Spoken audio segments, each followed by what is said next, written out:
146వ కీర్తన మొదటి వచనం.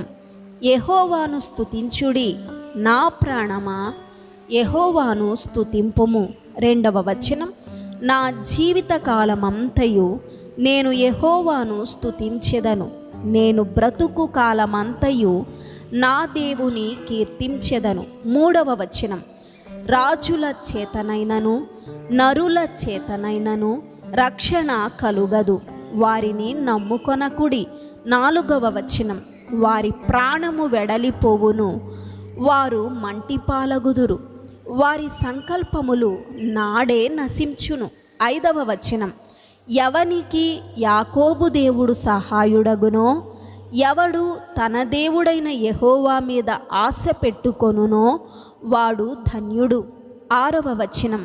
ఆయన ఆకాశమును భూమిని సముద్రమును దానిలోని సర్వమును సృజించినవాడు, ఆయన ఎన్నడును మాట తప్పనివాడు. ఏడవ వచనం. బాధపరచబడు వారికి ఆయన న్యాయము తీర్చును, ఆకలిగొనిన వారికి ఆహారము దయచేయును, యెహోవా బంధింపబడిన వారిని విడుదల చేయును. ఎనిమిదవ వచనం.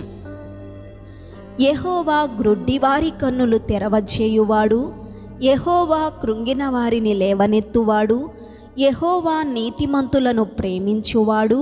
తొమ్మిదవ వచనం. యెహోవా పరదేశులను కాపాడువాడు, ఆయన తండ్రి లేని వారిని విధవరాండ్రను ఆదరించువాడు, భక్తిహీనుల మార్గమును ఆయన వంకర మార్గముగా చేయును. పదవ వచనం. యెహోవా నిరంతరము ఏలును, సియోను నీ దేవుడు తరములన్నిటను రాజ్యము చేయును, యెహోవాను స్తుతించుడి. ఆమేన్.